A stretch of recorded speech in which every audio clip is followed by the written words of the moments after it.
নগালেণ্ড অৰুণাচল প্ৰদেশত আমাৰ 16,144 হেক্টৰ মাটি অৰুণাচলে দখল কৰি আছে। অৰুণাচলে কিমান দখল কৰি আছে? 16,144 হেক্টৰ। নগালেণ্ডে দখল কৰি আছে 59,490 হেক্টৰ। মেঘালয়ে দখল কৰি আছে 3,441 হেক্টৰ। মিজোৰামে দখল কৰি আছে 3,675 হেক্টৰ। আপোনাৰ ডাবল ইঞ্জিন চৰকাৰ, আপুনি নেডাৰ আহ্বায়ক, আপুনি বিজেপিৰ ষ্টাৰ কেম্পেইনাৰ, আপোনাৰ ধলবল, ধনবল, বাহুবল, পুলিচ বল, বোমো আছে আপোনাৰ লগত। আপুনি এতিয়া বোম ফুটাব পৰা হ'ল, বোম ফুটাবলৈ নিৰ্দেশ দিব পৰা হ'ল। এতিয়া আমাৰ অসমৰ 82,751 হেক্টৰ মাটি যে চুবুৰীয়া ৰাজ্যই বেদখল কৰি আছে, আপুনি এই কথাটোত কেতিয়া মন দিব? বিজেপি চৰকাৰ দিল্লীত 10 বছৰ পাৰ হ'ল, অসমত 8 বছৰ পাৰ হ'ল। কাখন আনি দীপাঞ্জল দাস, দ্বিজেন্দ্ৰ পাঙ্গিঙক যে আপুনি হত্যা কৰাইছিলে পুলিচ লগাই, দীপাঞ্জল দাস খিলঞ্জীয়া হয় নে নহয়? দ্বিজেন্দ্ৰ পাঙ্গিং খিলঞ্জীয়া হয় নে নহয়? আৰু কাখন খিলঞ্জীয়াৰ সপক্ষে নে বিপক্ষে? গৰুখুটিত আপুনি যে খুব দাদাগিৰি কৰিছিলে যে মই নিৰ্দেশ দিছোঁ গৰুখুটিত উচ্ছেদ কৰিবৰ কাৰণে, গৰুখুটি মানুহখিনিক পুনৰ সংস্থাপন কোনে দিলে? আপুনি অসমৰ ৰাইজক জনাওক। আপুনিতো কৈছিলে, টিভিত আছে ফুটেজ, যে গৰুখুটিত মই নিৰ্দেশ দিছোঁ উৎপীড়ন অত্যাচাৰ চলাবৰ কাৰণে। যদি আপুনিয়ে নিৰ্দেশ দিছিলে, আপোনাৰ নিৰ্দেশত যদি উৎপীড়ন আৰু অত্যাচাৰ দমন চলিছিলে, তে গৰুখুটি মানুহখিনি পুনৰ সংস্থাপন আপুনি কেনেকৈ দিলে? কিয় দিবলগীয়া হ'ল? আমি কংগ্ৰেছ সংবিধানৰ পক্ষত আছো, আমি কংগ্ৰেছ খিলঞ্জীয়াৰ পক্ষত আছো, আমি কংগ্ৰেছ অসম চুক্তিৰ পক্ষত আছো। অসম চুক্তিত আমিও স্বাক্ষৰকাৰী, সদৌ অসম ছাত্ৰ সন্থাও স্বাক্ষৰকাৰী। আমি অসম চুক্তিক সন্মান জনাই আহিছোঁ, ভাৰতবৰ্ষৰ সংবিধানক সন্মান জনাই আহিছোঁ। আজি আপুনি যে খিলঞ্জীয়াৰ কথা কয়, 25,000 টেটৰ শিক্ষকক মাতি আনি 20,000কে দৰমহা কিয় কমাই দিলে? কিয় কমাই দিলে খিলঞ্জীয়াবিলাকৰ দৰমহা? অসমত শিক্ষাবিদ নাই নেকি? অসমৰ শিক্ষা জগতত দৈন্যতা হৈছে নেকি?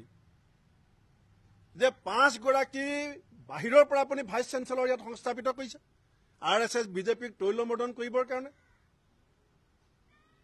অসমত আজি তাৰিখত আটাইতকৈ ডাঙৰ ঠিকাকেইটা কোনজন খিলঞ্জীয়াই কৰি আছে? আপুনি দিয়ক ৰেকৰ্ড। যিকেইজন ঠিকাদাৰে অসমত আটাইতকৈ ডাঙৰ কণ্টেক্টকেইটা পাইছে, নামকেইটা উলিয়াই দিয়ক। আপোনাক মই চেলেঞ্জ কৰিছোঁ। কোন কোন আটাইতকৈ বিগেষ্ট যিকোনো এমাউণ্টৰ কণ্টেক্ট কৰি আছে? কোন খিলঞ্জীয়াক আপুনি সুৰক্ষা দিছে?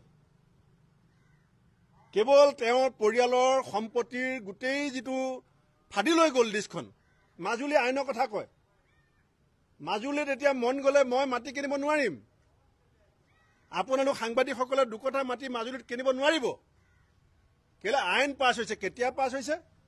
যেতিয়া তেওঁৰ পৰিয়ালে 19 বিঘা মাটি কিনিলে, তাৰ পাছত তেখেতৰ আইন আহি গ'ল যে এতিয়া আৰু কোনেও কিনিব নোৱাৰিব। আগতে পৰিয়ালে মাটি কিনিব লাগিব মাজুলীত, তাৰ পাছত মাজুলীৰ কাৰণে আইন আহিব ভূমি সুৰক্ষাৰ। খিলঞ্জীয়াৰ কথা কয়, 2000 স্কুল বন্ধ হৈ গ'ল। 2000 স্কুল বন্ধ হৈ গ'ল। এনেকুৱা মুখ্যমন্ত্ৰী দেশত আছে নেকি যে যি চৰকাৰী স্কুল বন্ধ কৰে আৰু নিজৰ পৰিয়ালৰ নামত 5 ষ্টাৰ ৰেংকৰ ব্যক্তিগত খণ্ডক তেওঁ উদগনি দিয়ে? এটা উদাহৰণ হিমন্ত বিশ্ব শৰ্মা ডাঙৰীয়াই দিব পাৰিবনে চৰকাৰী খণ্ডৰ শিক্ষানুষ্ঠানক উদগনি দিছোঁ বুলি? চৰকাৰী খণ্ডৰ শিক্ষানুষ্ঠান ট্ৰেডিং, আপুনি ট্ৰেডিঙত কংগ্ৰেছৰ নাম কৈ আছে।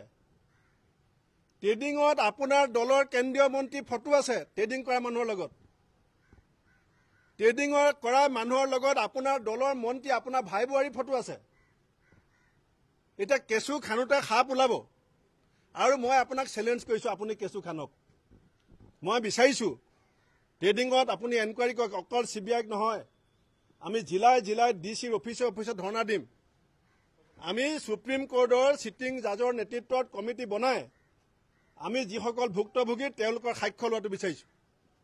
As per provision of the supreme court order আপুনি সুপ্ৰিম কোৰ্টৰ চিটিং জাজৰ তত্বাৱধানত আপুনি কমিটি বনাই যিসকল ভুক্তভোগী তেওঁলোকক মাতি আনি তেওঁলোকৰ সাক্ষ্য গ্ৰহণ কৰক টকা কোনে লৈছিলে কোনে কালেক্ট কৰিছিলে মাজত কোন জড়িত আছিলে কোনো এজন দোষী যি দল হওক যি ৰাজনীতি হওক যি ধৰ্ম হওক যি ভাষা হওক যাতে বাছি নাযায় আপুনি কৰিব নোৱাৰে এতিয়া পুলিচ আপোনাৰ নিয়ন্ত্ৰণত নাই মুখ্যমন্ত্ৰী ডাঙৰীয়া পুলিচ আপোনাৰ নিয়ন্ত্ৰণত নাই এতিয়া আপুনি পুলিচৰ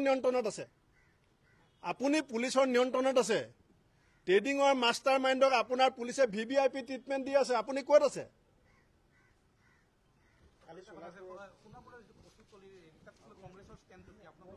আমাৰ ষ্টেণ্ড ক্লিয়াৰ কালি যিবিলাক মানুহে আমাৰ কংগ্ৰেছৰ প্ৰতিনিধি দলটোক বাধা দিছে মই টিভিত দেখিছো সন্মুখত কেইজনমান আছিলে সদ্য প্ৰাক্তন কংগ্ৰেছ কেইদিনমানৰ আগতে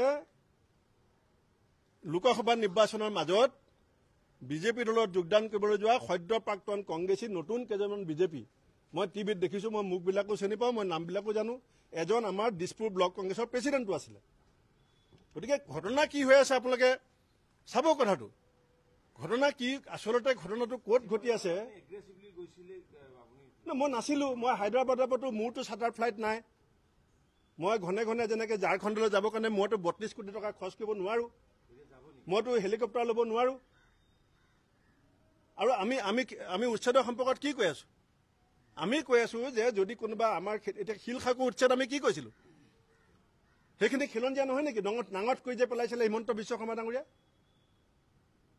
একমাত্ৰ তেখেতৰ লক্ষ্য হৈছে পৰিয়ালৰ দুৰ্নীতি ভ্ৰষ্টাচাৰ গাপ দিব লাগে ট্ৰেডিঙৰ লগত